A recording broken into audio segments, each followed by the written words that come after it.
మీ ప్రభుత్వంలో కూడా అదే విధంగా జరిగింది కనుక దాన్ని కమిటీకి పంపించడం జరిగింది. ఇది మేము సభా దృష్టికి తీసుకొస్తాం, రికార్డును కూడా స్ట్రేట్ చేస్తా ఉన్నాం. అధ్యక్ష, ట్రాన్స్పోర్ట్ మినిస్టర్. అధ్యక్ష,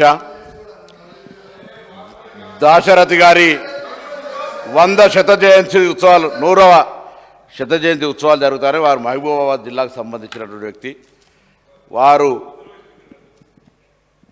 వారి పాట ఒకటి వినిపించి నేను నా కార్యక్రమం, ఎందుకంటే బడుగు బలైన వర్గాల బిడ్డ చాలా ఓపిక ఉన్నది, కావాలంటే వాళ్ళకి ఓఆర్ఎస్ కేఆర్ఎస్ ప్యాకెట్లను ఇస్తే మాకు అక్కడ మెడికల్ మంత్రి గారు తరపు సార్.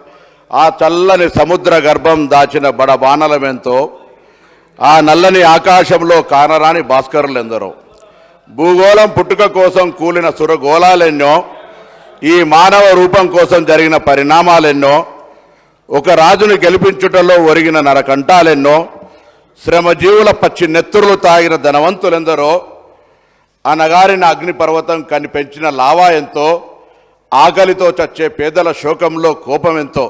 అధ్యక్ష, నేను ఒక బడుగు బలైన వర్గాలకు సంబంధించిన బిడ్డను. ఆ ఎల్లవ్వ తల్లి ఆశీర్వచనంతో హుస్నాబాద్ నియోజకవర్గ ప్రజలతో ఇక్కడికి వచ్చిన కాంగ్రెస్ పార్టీ నాయకత్వం.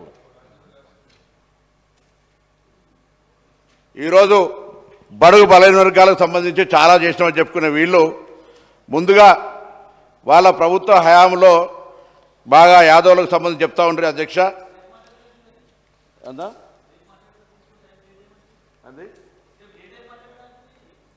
స్పీకర్ గారు అధ్యక్ష చెప్పు, పైరు చేయి, నాకే అభ్యంతరం లేదు. గురుకులాలను మేమే ప్రారంభించమని చెప్పుకునేటువంటి గొప్పలు చెప్తున్న ఈ గురుకులాలకు సంబంధించి 1971-72లో ఆనాటి ముఖ్యమంత్రి శ్రీయుత గౌరవనీయులు పివి నరసింహారావు గారు కాంగ్రెస్ ప్రభుత్వమే నవోదయ విద్యాలయాలు కావచ్చు, లేదా కేంద్రీయ విద్యాలయాలు కావచ్చు, ఈరోజు మనకు దగ్గర ఉన్నటువంటి ఐఏఎస్ అధికారులు రామకృష్ణారావు గారు కావచ్చు, బుర్ర వెంకటేశ్వర గారు కావచ్చు, మహేందర్ రెడ్డి గారు చదువుకున్నటువంటి గురుకులాలను ప్రారంభించి చాలా వ్యవస్థను ఏర్పాటు చేస్తే గురుకులాలు ప్రారంభించారు. అధ్యక్ష, ఎక్కడ గురుకులాలు ప్రారంభించిన తర్వాత భవనాలు కట్టడానికి గురించి నిధులు కావాలి, దాని గురించి లేదు. కనీసం ఆనాడే వాటికి స్థలాలు కేటాయించి ఉన్నట్టయితే మెల్లమెల్లగా భవనాలు కట్టేటువంటి పరిస్థితి ఉంటే ఇలా వాళ్ళు దానికి సంబంధించినటువంటి ఒక ప్రేమని చెప్తా ఉన్నారు. అధ్యక్ష, ఎస్సీ ఎస్టీ హాస్టల్ సంబంధించి అధ్యక్ష మీరు దయచేసి ఉప ముఖ్యమంత్రి గారు వినాలి. ఎందుకంటే మీరు ఇంతసేపు క్లారిఫికేషన్లు అవి చెప్పినప్పుడు మాకు కూడా చాలా రకాలుగా అసలు వాస్తవంగా దీని చర్చ కంటే ముందు కూడా నేను ఒక మాట అడుగుతాను. బీసీలకు సంబంధించి మాట్లాడే ముందు సెక్షన్ పేజీ నెంబర్ 130 తెలంగాణ శాసనసభ రూల్లా నేను ఒక గౌరవ సభ్యుడిగా హక్కును అడుగుతా ఉన్నా.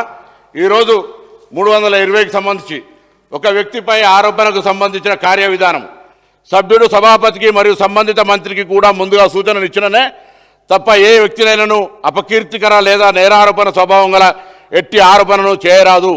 అయితే అట్టి ఆరోపణ సభా గౌరవం కిచ్చపరిచినట్టుదని కానీ లేదా అట్టి ఆరోపణను చేయడం వల్ల ఎట్టి ప్రజాహితం జరగదని కానీ సభాపతి అభిప్రాయపడినచో ఆయన ఏ సభ్యునైనా ఎప్పుడైనా అట్టి ఆరోపణలు చేయకుండా నిషేధించవచ్చును. సార్ మాకేం నోటీస్ లేదు. ఇవాళ మాకు సంబంధించి ఇవాళ ముఖ్యమంత్రి గారు మాట్లాడినప్పుడు మాట్లాడు. అరే నీకు ధైర్యం ఉంటే ముఖ్యమంత్రి గారు మాట్లాడినప్పుడు మాట్లాడు. చేతగాక అప్పుడు మాట్లాడకుండా ఉంటే నేనెందుకు ఊరుకుంటా? అధ్యక్ష, నా హక్కుకు సంబంధించి నేను అధ్యక్షుని దగ్గర అడుగుతా ఉన్నా. ఇలా నాకు జరుగుతున్నటువంటి సంబంధించిన ఈ విషయం లోపల ఈ సెక్షన్ రూల్ నెంబర్ 320 ప్రకారం అపకీర్తి వచ్చే విధంగా వ్యాఖ్యానిస్తే నేను అడుగుతా ఉన్న దానిలో కూడా ఈ పేపర్లు పంపిస్తా. అధ్యక్ష, తప్పకుండా నేను ఒక మంత్రిగా మీ విచారణకు సంబంధించి సభ్యులు కోరినట్టుగా సిబిఐ విచారణ కావచ్చు లేదా ఏ విచారణకైనా అధ్యక్ష. ఇవాళ ఇగో ఈ ఫోటోలు మీకు చూపిస్తున్నా. అధ్యక్ష, ఇది ఆనాటి మున్సిపల్ శాఖ మంత్రి కేటీఆర్ గారు ఈ యొక్క ఆర్టీసీకి సంబంధించినటువంటి ఈ టికెటింగ్కి సంబంధించినటువంటి రివ్యూ. ఆనాడు రాజు గారు మొన్ననే రిటైర్ అయినటువంటి transport secretary, transport commissioner Buddha Prakash గారు, ఆనాడు ఉన్నటువంటి మున్సిపల్ అడ్మినిస్ట్రేషన్ అరవింద్ కుమార్ గారు, దాంతో పాటుగా ఆనాడు ఉన్నటువంటి ఆర్టీసీ ఎండి గారు ఈనాడు కూడా ఉన్నారు. అదేవిధంగా అందరూ కూడా ఈ ఫోటోలో మీకు ఇవన్నీ పంపిస్తా. అధ్యక్ష, ఆనాడు నేను అడుగుతా ఉన్నా బరాబర్గా, ఆనాడు అడుగుతా ఉన్నా. ఇలా దయచేసి క్రాస్ టాక్ చేస్తే నేనేమనుంటే వాళ్లకు పాయింట్ అవర్ మాట్లాడే అవకాశం ఇవ్వండి. నేను ఎవరు మాట్లాడినప్పుడు ఏం మాట్లాడలే, ఎవరు మాట్లాడినప్పుడు నేనేం మాట్లాడలేదు. అధ్యక్ష, రాత్రి 2:30 దాకా కూడా నేను ఓపికగా నేను ఇలా ఇక్కడ మీ సమయం కొరకు ఆగుతా ఉన్నా. నేను పొద్దున 10 గంటలకు వచ్చిన బరాబర్గా మీకు సంబంధించి ఒక నిమిషం ఇలా డిమాండ్స్ మీద మొదటిసారి మాట్లాడుతూ ఉన్నా. నాకు అవకాశం వచ్చింది. ఇలా అడుగుతా ఉన్నా. అధ్యక్ష, Telangana state road transport corporation note on automatic fair collection system, corporation floated tender 2/11/22 2/11/22 నాడు ఎవరు మంత్రి అధ్యక్ష? పక్కన పాపం బొమ్మ లాంటి అజయ్ని పెట్టుకొని నడుపుతున్నటువంటి వ్యవస్థ ఈ యువరాజు కేటీఆర్ గారు కాదా? ఆనాడు ఈ సమావేశం ఫోటోలు సాక్ష్యం కాదా? ఈ టెండర్ మళ్ళీ ఈ టెండర్ అయా 20,97,00,000కు సంబంధించిన టెండర్. ఈ టెండర్ను 3వ తారీఖు 7వ నెలల 2023 మీ అధికారం రాలే, టెండర్ క్యాన్సిల్ చేసిరు. ఎందుకు క్యాన్సిల్ చేయబడ్డది అని అడుగుతా ఉన్నా. దయచేసి మాట్లాడుతుంది మంచి కాదు. ముందే నా హక్కుకు సంబంధించి చెప్పిన ఇదే యుద్ధం చేయదలుచుకుంటే నా పిల్లల్ని అయ్యా అయ్యా ఏదైతుందో నేను చెప్తాను, మంచిది కాదు. దయచేసి అధ్యక్ష నేను ఉద్రేకంగా మాట్లాడతాను, ఒక ఆరోపణ చేస్తాను నిమ్మలంగా.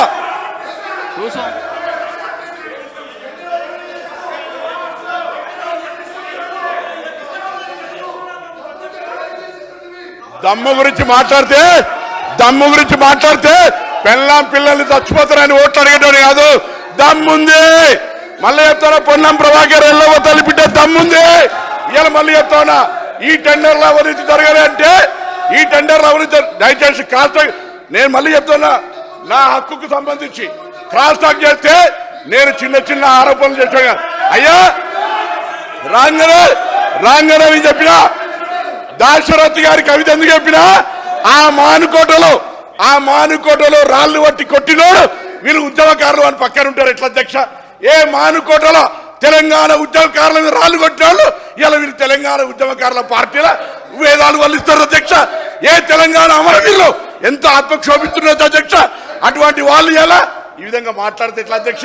నేను అడుగుతా ఉన్నా, ఎలా ఈ టెండర్ ప్రక్రియ మీద నేను మంత్రిగా చెప్తా ఉన్నా అధ్యక్ష, మీరు తగిన విచారణ చేసేటువంటి హక్కు మీకుంది, చేయండి. ఈ పేపర్లు జరిగినటువంటి మొత్తం తెప్పించుకోండి. ఇలా ఆర్టీసీ బోర్డు ఒక ఈపీఎస్ ఆఫీసర్ సజ్జనార్ గారు వీళ్ళు ఆర్టీసీని చంపేస్తే 3 సంవత్సరాలు కష్టపడి పైకి తెచ్చే ప్రయత్నం చేస్తూ ఆయనే. ఇలా ఇటువంటి వాళ్ళు ఇలా ఒక బల బంధువు executive director retired joint director ఎండీగా పెట్టుకొని ఈ రన్నింగ్ కామెంటరీ అధ్యక్ష నేను మాట్లాడి వాళ్ళకి క్లారిఫికేషన్ అని ఇట్లా మాట్లాడుతుంటే ఇది సభా మర్యాద కాదు అధ్యక్ష. నేను మాట్లాడుతూ ఉన్నా ఇది మానుకోటలో తెలంగాణ ఉద్యమకారులను రాళ్ళు పట్టి కొడితే ఇవాళ వీళ్ళు మీ ఉద్యమకారుణ్ణి కేటీఆర్ చెప్తాడు, హరీష్ రావు చెప్తాడు, జగదీశ్వర్ చెప్తారు. అటువంటి మానుకోటలో రాళ్ళు కొట్టిన వాళ్ళు నీ పార్టీలో చేర్చుకొని ఇవాళ నీ తెలంగాణ ఉద్యమకారులు అంటే ఎట్లా అధ్యక్ష? పొన్నం ప్రభాకర్ బరాబర్ తెలంగాణ బిడ్డ, తెలంగాణ కోసం కొట్లాడిండు. ఎవడు పడితే ఏది పడితే అది మాట్లాడితే వినేటోడు కాదు ఈ బిడ్డ. జాగ్రత్త అని చెప్తాను మళ్ళీ అధ్యక్ష మీ ద్వారా. దయచేసి ఏదైనా మాట్లాడాల్సుకుంటే సభా మర్యాద సభా సాంప్రదాయాన్ని పాటించే మాట్లాడమని చెప్పి కోరుతాను అధ్యక్ష. ఇలా ఎందుకు ఒక నిమిషం, ఎందుకు ఏం హక్కున్నది? ఇది దౌర్జన్యమా? ఈ దొరల అహంకారమా? ఆనాడు మాట్లాడితే ఎందుకు ఏం దొరల అహంకారం? నా మైకెట్లా గుంజుకుంటారని అడుగుతాను. ఇలా కూర్చోండి, క్లారిఫికేషన్ తీసుకోండి. ఇలా బరాబర్ పేరు తీసుకున్నా ఆనాడు మంత్రివి, ఆనాడు ఫోటోలు ఉన్నాయి. ఇలా దీని మీద లేని ఆరోపణ నేను పిలువలే అధ్యక్ష. టెండర్ నాకు సంబంధం లేదు అధ్యక్ష. ఇది ఆర్టీసీ బోర్డు అప్రూవ్ చేసింది, అందుకే విచారణ జరపమంటా ఉన్నా. నేను విచారణకు భయపడతలే. ఒకవేళ అసెంబ్లీ సాక్షిగా తప్పని తెలిస్తే మీరు ఏ శిక్ష ఇస్తే పొన్నం ప్రభాకర్ దగ్గర అంత ధైర్యం ఉంది కాబట్టి ఇట్లా మాట్లాడగలుగుతా ఉన్నాడు అధ్యక్ష. ఇవాళ ఏది పడితే అది మాట్లాడితే ఏం చేస్తే అది పడితే నేను చెప్తే కదా, నాకు ఒక్కటే ఆశ్చర్యం అనిపిస్తుంది. ఇవాళ కూడా ఏ తెలంగాణ ఏదన్నా నేను ఎంతసేపు ఏదో ఉద్రేకం చాలా కుమ్మలంగా మాట్లాడదలుచుకున్నాను. ఆర్టీసీకి సంబంధించి, హోంశాఖకు సంబంధించి ఇదివరకు దాకా హోంశాఖకు సంబంధించి సబితా ఇంద్రెడ్డి గారు మాట్లాడుతారు అధ్యక్ష. 10 సంవత్సరాలు మా ప్రభుత్వంలో మొన్న కూడా మంత్రి చేసిన వ్యక్తి. ఇవాళ హత్యలు జరిగితే ఇంకేదో జరిగితే దానికి సంబంధించినటువంటి అంశం మీద మాట్లాడాలి. ఈ రాష్ట్రం హైదరాబాద్ బ్రాండ్ ఇమేజ్ దెబ్బగలిగే విధంగా, తెలంగాణకి అగౌరవం కలిగే విధంగా, పోలీసుల ఆత్మస్థైర్యం దెబ్బతినే విధంగా ఈ రాష్ట్రం మొత్తంగా నేరాలమయమైనట్టుగా మాట్లాడితే ఎట్లా అధ్యక్ష? మంచిదా ఇది? మీరు కూడా చూస్తున్నారు ఈరోజు స్పీకర్గా ఎక్కడికక్కడ అన్ని రకాల శాంతి భద్రతలు కాపాడడానికి మా గౌరవ ముఖ్యమంత్రి రేవంత్ రెడ్డి గారి నాయకత్వంలో మంత్రివర్గం, ఉప ముఖ్యమంత్రి అందరం కూడా అన్ని రకాల చర్యలు తీసుకుంటుంటే ఎందుకు రాష్ట్రం పచ్చ ఉండదా చల్ల ఉండదా? ఒక కాడ చిన్న పొరపాటున మెదక్ లేదో వచ్చే ప్రయత్నం చేస్తే ఉక్కు పాదంతో అనసపడ్డది అధ్యక్ష. ఇవాళ పోలీస్ రిక్రూట్మెంట్ చేయబడ్డాయి అనేక రకాలుగా, వాళ్ళందరికీ కూడా అన్ని రకాలుగా, నాట్ ఓన్లీ పోలీస్, ఇవాళ అన్ని రకాలుగా డ్రగ్స్కు సంబంధించుకోవచ్చు, ఇతరత్ర నేరాలు చేసిన వాళ్ళందరికీ భయంగా ఫ్రెండ్లీ పోలీస్ అంటే నేరస్తులతో ఫ్రెండ్లీ ఉండేటువంటి ప్రభుత్వంగా మారాలి. రాజకీయ కక్ష సాధింపుల ద్వారా ప్రతిపక్షాలను వేధించి ఆలోచన చేయాలి. ఇవాళ స్వేచ్ఛగా నిరసన చెప్పుకునే హక్కు ఇస్తే ఏది పడితే అది మాట్లాడతారు అధ్యక్ష. కేటీఆర్ గారు ఏదో మాట్లాడతారు, గౌరవ పేర్లు తీస్తే వాళ్ళు మళ్ళా క్లారిఫికేషన్, గౌరవ శాసనసభ్యులు మేము పెద్ద పెద్ద నాయకులం, మేమే తెలంగాణ తెచ్చినామంటూ ఎట్లా పడితే మాట్లాడితే ఎటు కూడా అధ్యక్ష. బరాబర్ ఈ రన్నింగ్ కామెంటరీ బంద్ చేయకపోతే చాలా పెద్ద రేపు పొద్దున్న వెళ్ళి కూడా మంచిది కాదు సభా సాంప్రదాయాలకు అధ్యక్ష అని మాట చెప్తా ఉన్నా. ఈరోజు ఒకరేమో ఇవాళ నేను ఈ ఎన్టీపీసీ లెటర్ని కూడా మీకు పంపుతాను అధ్యక్ష పరిశీలనకు. ఈ లేఖను స్పీకర్ గారికి ఇవ్వండి. ఇదే ఎన్టీపీసీకి సంబంధించిన ఈ యొక్క క్లారిఫికేషన్ దయచేసి ఇంతకుముందే గౌరవ శాసనసభ్యులు చెప్పినట్టుగా మక్కన్ సింగ్ గారు చెప్పిన ఉత్పత్తి అయ్యేది ఎక్కడ, పోయేది ఎక్కడ? గతంలో ఈటల రాజేందర్ గారు ఉన్నప్పుడు అప్పుడు కట్టాలి బీసీల మీద దాడి. ఈ బీసీలు అంటే ఎందుకంత ఆక్రోషం? ఒక మంత్రి స్నేహితుడు, ఒక మంత్రి ఏం పొరపాటు చేసినాం? బరాబరిగా తప్పు జరిగితే తప్పంటాం. ఇవాళ మీరు మాట్లాడుతుంటే నేను పర్సనల్ ఆర్గ్యుమెంట్ చేయదలుచుకోవాలి అధ్యక్ష. ఈ రన్నింగ్ కామెంటరీ బంద్ కాకపోతే సభా మర్యాద మంచిది కాదు అధ్యక్ష. నేను అందరూ మాట్లాడినప్పుడు మౌనంగా ఉండే ప్రయత్నం చేస్తాను అధ్యక్ష. ఈరోజు 4 సబ్జెక్ట్ గౌరవ ముఖ్యమంత్రి గారి తరఫున 2, నా 2 ట్రాన్స్పోర్ట్కు సంబంధించి అధ్యక్ష మీరు ఇట్లా మాట్లాడితే రన్నింగ్ కామెంటరీ చేస్తే నేను నిల్చుంటే అట్టుగానే అధ్యక్ష, రన్నింగ్ కామెంటరీ చేస్తే నేను ఇట్లనే నిల్చుంటా దయచేసి. ఎందుకంటే నేను ఎవరు మాట్లాడినప్పుడు మధ్యలో మాట్లాడలేదు, మైక్ ఇస్తే మాట్లాడినా లేకపోతే ఊరుకున్నా. రన్నింగ్ కామెంటరీ చేయలే. ఇవాళ ఒకటే అడుగుతాను అధ్యక్ష, ఆర్టీసీ మంత్రిగా ఆర్టీసీ మొత్తం ఉంటుందా పోతుందని తెలిసే దశలో ఇవాళ 3030 ఉద్యోగాలు ఇస్తున్నాం అధ్యక్ష. బస్సులు కొంటున్నాం అధ్యక్ష. 21% పీఆర్సీ ఇచ్చినాం అధ్యక్ష. 2013 నాటి బాగా ఇస్తున్నాం అధ్యక్ష. ఇవాళ పల్లెలలో మహిళలు ఎక్కుతుంటే ఓరలేనటువంటి వాళ్ళు ఆనాటి నుంచి ఆటో కార్మికులు తీసుకున్నారని నిన్నడు 10 సంవత్సరాల ఆటో కార్మికులకు ₹1 చేయని వాళ్ళు ఇవాళ ఆటోలో కార్మికులకు ముసలి కన్నీరు కాస్తాయి అధ్యక్ష. మన ప్రభుత్వం కట్టుబడి ఉన్నది. మీరు చేసినటువంటి ఆర్థిక విధ్వంసానికి ఇవాళ మేము వెంటనే ఇవ్వలేకపోతుండొచ్చు. ఆర్టీసీ కార్మికులు మా కుటుంబ సభ్యుల అధ్యక్ష, తెలంగాణ ఉద్యమకారులు వాళ్ళని కాపాడుకునే బాధ్యత మా ప్రభుత్వానికి ఉంది. అదేవిధంగా ఆర్టీసీకి సంబంధించి కారుణ్య నియామకాలు చేసినాం. ఇలా తార్నాక హాస్పిటల్లో అన్ని రకాల సేవలు అందించే విధంగా ప్రయత్నం చేస్తూ ఉన్నాం. రేపొద్దున ఆర్టీసీ లాభాల బాటలు చేస్తూ ఉన్నాం. అటువంటి ఆర్టీసీ మీద కూడా విషయం నింపుతా ఉన్నారు. ఇలా ఏం తప్పు చేస్తుంది ఆర్టీసీ? ఏం కావాలి ఇంకా మీకు? 10 సంవత్సరాలు యూనియన్ నాయకులు చెప్పుకునే నాయకులు కూడా ఇలా రకరకాలుగా కన్మోషన్లను లేకపోతే ఇంకో క్వశ్చన్లను అనేక రకాలుగా మాట్లాడే వెళ్ళి ఎలా ఆర్టీసీ కొరకు 10 సంవత్సరాల, ఆటో కార్మికుల కొరకు 10 సంవత్సరాల, ఆర్టీసీ కార్మికుల యొక్క సంక్షేమం కొరకు ఏం చేసిరో 55 రోజులు సమ్మె చేస్తే 39 మంది ఆత్మహత్య చేసుకున్నారు అధ్యక్ష. అటువంటి సంబంధించినటువంటి అంశంలో ఇలా వీళ్ళు మాట్లాడే హక్కున్నారు అధ్యక్ష. అటువంటి వాళ్ళు ఇలా ఆర్టీసీ మీద ప్రేమ చెప్తున్నారు. మళ్ళొక్కసారి మీ ద్వారా ఈ రాష్ట్ర ప్రజలందరికీ తెలియజేస్తా ఉన్నాం, తెలంగాణ కాంగ్రెస్ ప్రభుత్వం పక్షాన ఆర్టీసీ అనేటువంటిది ప్రజల రవాణా సౌకర్యానికి సంబంధించి, ఆర్టీసీ కార్మికుల సంక్షేమం, అదేవిధంగా ప్రజలందరికీ ఉపయోగపడే విధంగా అన్ని రకాల సౌకర్యం చేసే ప్రయత్నం చేస్తాను. దాంతోపాటుగా అధ్యక్ష ఆర్టీసీకి సంబంధించి ఏ విధమైన అంశం ఉంటే మీకేదైనా ఉంటే చెప్పండి, తప్పకుండా ఇంకా మంచి చేయాలనుకుంటే సలహా ఇవ్వండి. 10 సంవత్సరాల అధికారంలో ఉన్నారు. అటువంటి వాళ్ళ ఆనాడు నై చెల్లేగా బస్కపోయ్యా నై చెల్లాగా అని కొట్టాడితే ఆర్టీసీ నై చెల్లగా అనుకుని ఆర్టీసీని బంద్ చేసే ప్రయత్నం చేసిన మీరు ఇలా ఎట్లా మాట్లాడుతున్నారు అధ్యక్ష? దాంతోపాటుగా ఇలా ఆర్టీసీకి సంబంధించిన దాంతోపాటుగా హోంశాఖకు సంబంధించి చెప్పినాం, జైళ్ల శాఖకు సంబంధించి కావచ్చు, లేకపోతే ఇంకా ఫైర్ స్టేషన్లకు సంబంధించి కావచ్చు, అన్ని రకాల నివేదికలను మీకు అందజేస్తాం. సమయం బాగా 3 అయిందంటా ఉన్నారు కాబట్టి అన్ని రకాల జవాబు చెప్పగలిగే విషయం ఉంది. హాస్టళ్ల కాడికి వస్తే తప్పకుండా నేను గౌరవ ఉప ముఖ్యమంత్రి గారితో అనేక సందర్భాల్లో, మీరు ఉప ముఖ్యమంత్రి, ఇవాళ ఒక బడుగు బలైన వర్గాల బిడ్డ ఉన్నాడు, ఇప్పుడు మెస్ ఛార్జీలు పెంచకపోతే ఎప్పుడు పెంచలేం. వాళ్ళు మెస్ ఛార్జీలు పెంచుతామని ప్రకటించి కూడా 10 ఏళ్ల మెస్ ఛార్జీలు ఎప్పుడు పెంచలే అధ్యక్ష. గతంలో మేము అధికారంలో ఉన్న 2004 నుంచి 14 దాకా గ్రీన్ ఛానల్ పేమెంట్ చేస్తాం అధ్యక్ష. అటువంటి గ్రీన్ ఛానల్ బంద్ చేసి మెస్ ఛార్జీలు కూడా ఇవ్వనటువంటి పాపాకులు ఇలా వాళ్ళు మాట్లాడుతారు అధ్యక్ష. వాళ్ళు బలైన వర్గాలకు సంబంధించి లేదా అధ్యక్ష, దయచేసి ఇలా నేను ఒక బడుగు బలైన వర్గాల బిడ్డ మెస్ ఛార్జీలకు సంబంధించి బరాబరుగా నా హక్కు ఉంది, ఆక్రోశం ఉంది. నేను చెప్పిన ఇంతకుముందే నేను ఇలా బడుగు బలైన వర్గాల్లో ఉన్నటువంటి అణిచివేత ఊరికే నేను రాదు అధ్యక్ష. ఎంత అణిచివేస్తే అంత ఎదుగుతుంది అధ్యక్ష. తప్పకుండా ఇలా నేను అడుగుతా ఉన్నా, మెస్ ఛార్జీలు పెంచడానికి సంబంధించి గౌరవ ఉప ముఖ్యమంత్రి గారు బరాబర్ మీరు మాట్లాడినప్పుడు ఎటువైంది? మీరు మన ఇట్లా బెదిరిస్తే ఇది నష్టం అనుకోకూరి. దయచేసి మళ్ళీ చెప్తా ఉన్నా, ఎవరికి భయపడే ఏం అవసరం లేదు అధ్యక్ష. మీరు చెప్తే నేను వినడానికి రాలేదో నన్ను ఏదో నేను గతంలో చాలాసార్లు చెప్పిన అధ్యక్ష. ఇవాళ ఒకటే ఆవేశం ఏమి లేదు, ఆవేశంగా నా గొంతు నా యొక్క పరిక్రమణ, నేను విద్యార్థి నాయకుడిగా నేను ఎస్ఆర్ఆర్ డిగ్రీ కాలేజీలో నా రాజకీయం ప్రారంభిస్తే నా గొంతు అప్పటి నుంచి ఉంటుంది అధ్యక్ష. వాళ్ళకి మంచిగా ఇవ్వదు, నేనేం చేయాలి? వాళ్ళు ఆడినట్టు పాడినట్టు పాడవాడడం అనే గొంతు కాదు నాది.